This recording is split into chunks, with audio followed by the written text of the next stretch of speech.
영국에서 박해받던 청교도들은 메이플라워를 타고 아메리카 대륙으로 건너와 인디언들을 몰아내고 국가를 세우고 성장합니다. 기독교 국가, 특히 청교도 국가를 세우겠다고 다짐했던 청교도들은 자연스레 미국의 지도층과 중산층으로 성장했습니다. 여기에 영국에서부터 건너온 칼뱅주의 예정설과 직업 성룡설과 같은 교리가 청교도주의로 진화되며 구원의 중요한 증거가 부자가 되는 것이라고 믿게 됩니다. 기업에게 청교도주의는 핵심 성장 동력이 되었고 자연스레 청교도교회는 부와 권력을 모두 갖게 되었습니다. 자연스레 부와 권력을 주게 된 미국의 청교도들은 청교도 정신을 기초로 한 법과 제도를 만들고 학교를 세웠습니다. 이전 영상에서 설명드렸던 것처럼 금주법을 제정해 미국 내에서 술의 제조와 판매를 법으로 금지시키는가 하면 일요일에는 여행을 가거나 물자를 수송하거나 일을 하거나 식료품을 판매하는 것을 법으로 금지해 어기면 벌금을 징수했습니다. 노동자들이 퇴근한 저녁에 술에 취하지 않고 주말에 유흥을 즐기지 않으니 최상의 컨디션으로 컨베이어 벨트 앞에서 눈에 보이지 않는 신 앞에 정직하게 최선을 다해 일을 했으니 기업의 성장 동력은 이루 말할 수 없었던 것입니다. 이렇게 기업이 성장하자 사장은 돈을 많이 벌었고 교회에 헌금을 많이 내서 큰 교회를 지었고 자연스레 하나님께 복받는 믿음의 롤 모델이 되었습니다. 제가 어릴 적 다니던 교회는 주일 성수를 강조했고 주일에는 교회에 헌금 내는 것을 제외하고는 절대 돈을 쓰면 안 된다고 가르쳤습니다. 그래서 좋은 신앙인들은 가게 앞에 주일은 쉽니다 라는 문구를 붙이고 문을 닫아야 했습니다. TV에 광고를 할 정도로 규모가 큰 한 의류 회사는 광고 상단에 주일은 쉽니다 라는 문구를 넣기도 했습니다. 우리나라의 교회가 미국의 청교도들에게 얼마나 크게 영향을 받았는지 보여주는 좋은 예가 아닌가 싶습니다. 그런데 미국의 청교도들의 근간이 되는 신학과 신앙과는 조금 결이 다른 청교도 분파가 영국에서부터 미국으로 건너옵니다. 영국 개신교는 몇 가지 분파가 있었습니다. 이번 영상에서 소개해드릴 퀘이커교도 영국 개신교의 한 분파였습니다. 1650년경 영국 노팅엄의 구두 제조업자인 조지 폭스와 마가렛 펠은 우정회 또는 친우회라고 불리는 퀘이커교를 시작합니다. 조지 폭스는 신의 이름에 부들부들 떨라고 강조했고 이 모임에 참석했던 이들은 떠는 사람들이라는 뜻의 퀘이커라 불리게 됩니다. 이 퀘이커교는 지극히 개인적인 조직이었는데 칼뱅의 예정설을 등에 업고 종교적 순결주의를 강조하면서도 부와 권력을 좋은 신앙인의 증거라 여기던 당시의 청교도주의자들에게 신물을 느낀 이들이 모여들며 조용히 성장해 나갔습니다. 당연히 지도층과 중상층이 아닌 하층에 어렵고 힘든 삶을 살던 이들이 모여들었습니다. 그리고 퀘이커교는 미국에까지 전파됩니다. 미국으로 건너온 퀘이커교도 영국에서와 마찬가지로 조용하지만 힘있게 성장했습니다. 이들은 청교도와 칼뱅주의의 예정설과 원죄 개념을 받아들이지 않았습니다. 하나님은 모든 사람의 마음에 계신다고 믿었고 그래서 그리스도는 내면의 빛으로 개인의 영혼에 함께 하신다고 믿었습니다. 그래서 퀘이커교의 예배는 전통적인 교회의 예식과 의식을 버리고 하나님을 직접 만나는 영적인 교제를 중요하게 생각했습니다. 그래서 하나님이 비춰주시는 내면의 빛을 받고 몸이 부들부들 떨릴 때까지 조용히 앉아 깊은 묵상을 했습니다. 그래서 그들은 스스로를 빛의 아들이라고 불렀습니다. 종교개혁자이긴 했지만 중세의 가부장적인 권위주의를 신봉했던 칼뱅은 여성으로 하여금 복종하는 것에 만족하게 하라, 그리고 여성이 한층 우월한 남성보다 열등하게 만들어졌다는 사실을 잘못된 것이라고 생각하지 않게 하라고 주장했습니다. 이러한 정신은 고스란히 청교도들에게 전수되었고 여성은 청교도 성직자가 되지 못했을 뿐만 아니라 교회의 지도자가 될 수도 없었습니다. 그저 조용히 집안 살림을 잘하고 아이들을 잘 양육하는 것이 여성의 최고의 미덕이라 여겼던 것입니다. 이런 시대의 퀘이커 교도들은 완전한 남녀평등을 지향했습니다. 계급의 구분도 두지 않았습니다. 인종의 차별에도 반대했습니다. 십계명에 살인하지 말라는 계명에 따라 평화주의를 추구했으며 전쟁을 반대했습니다. 당연히 인디언들과의 싸움을 반대했습니다. 교회 건물도 두지 않았고 건축 헌금도 하지 않았습니다.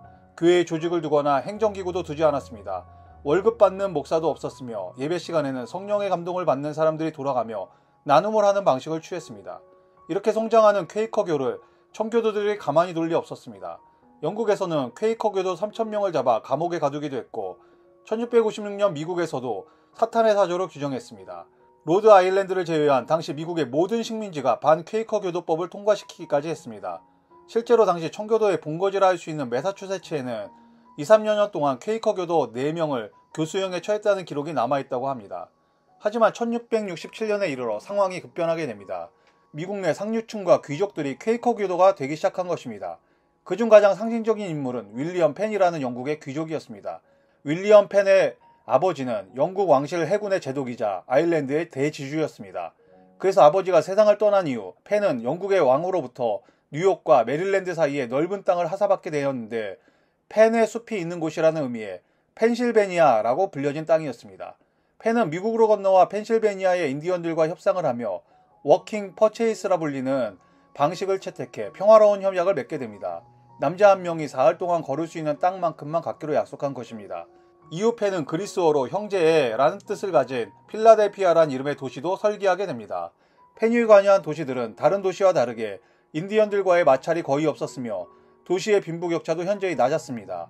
17세기 후반 필라델피아의 인구 10%를 차지한 부유층은 필라델피아 전체 부의 36%를 차지했는데 이것은 청교도들의 중심지라 불리는 보스턴의 경우 10%의 부유층이 50% 이상의 부를 차지하고 있었고 버지니아는 10%가 3분의 2 이상의 부를 차지하고 있었다고 합니다. 이 외에도 펜은 계급제도의 경의를 나타내는 호칭을 거부하며 대인관계에서 계급과 상관없이 평등한 호칭을 부르며 평등한 관계를 추구했습니다. 또한 미국 내에 자유현장을 만들고 이에 따라 의회를 만들어 귀족들의 권한을 크게 약화하기도 했습니다. 하지만 이런 그의 삶은 험난했습니다. 청교도들이 추구하던 부와 명예가 따르는 삶은 아니었습니다. 그의 급진적인 행보로 정치적으로는 반역죄로 고소당하기도 하고 자신의 소유였던 땅을 잃었다가 1694년 되찾기도 했습니다. 가난하고 어려운 이들을 돕는 일에 앞장서다 보니 채무에 시달렸고 중풍에 걸려 반신불수가 되더니 결국 1718년 병들고 가난하고 오해받는 삶을 마감하게 됩니다. 하지만 미국의 교육가이며 역사가인 케네스 데이비스는 윌리엄 펜에 대해 이렇게 말했습니다. 그가 남긴 현실적 이상주의는 그를 아메리카 초기 영웅의 반열에 올려놓았다.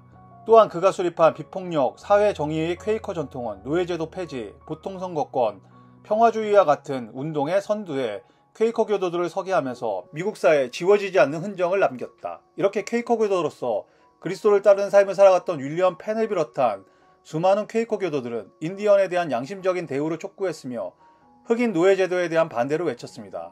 그래서 역사는 미국의 퀘이커 교도들을 최초의 코스모폴리타니즘을 실천한 이들이라고 평가하기도 합니다. 우리나라 역사에서 기독교인을 넘어서 전 국민의 존경을 받았고 여전히 존경받고 있는 기독교 사상가를 꼽는다면 당연히 함석헌 선생님이라고 할 수 있을 것입니다. 바로 함석헌 선생님이 우리나라의 퀘이커교를 소개한 분으로 알려져 있기도 합니다.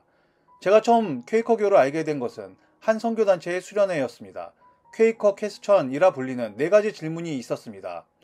이는 퀘이커 교도들이 서로를 알아갈 때 나눴던 4가지 질문이었다고 합니다.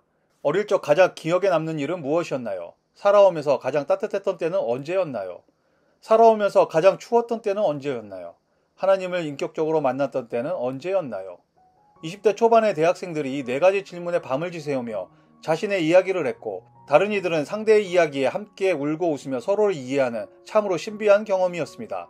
누군가와 이렇게 마음속 깊은 이야기를 나눌 수 있다는 것이 놀라웠습니다. 그리고 저는 수련회에서 돌아와 퀘이커 교도들에 대해서 조금씩 찾아보며 공부하기 시작했습니다. 산업혁명이 일어나고 기업이 성장하고 돈을 많이 버는 사람들이 늘어나던 때에 성공한 이들이 다니던 교회를 갈 수 없었던 이들이 있었습니다. 그들은 예정설과 직업소명설로 보면 구원에서 떨어진 이들이었습니다. 그런 이들이 두렵고 떨리는 마음으로 신 앞에 서게 된 것입니다. 그래서 떨리는 이들이라는 이름으로 신 앞에 가장 낮은 자로서 서게 됩니다. 성별도 내려놓고 계급도 내려놓고 부와 명예도 내려놓고 인종도 내려놓게 됩니다. 저는 퀘이커교가 우리 시대의 대안이라고 말하려고 이 영상을 제작한 것은 아닙니다. 그러나 우리가 알지 못하고 바라보지 않고 기대하지 않는 곳을 찾아가시는 뒷골목의 하나님을 찾는 것이 우리 시대에 희망이 되지 못하는 교회와 신앙인들에게 어떤 의미가 될 것은 분명하다고 생각합니다.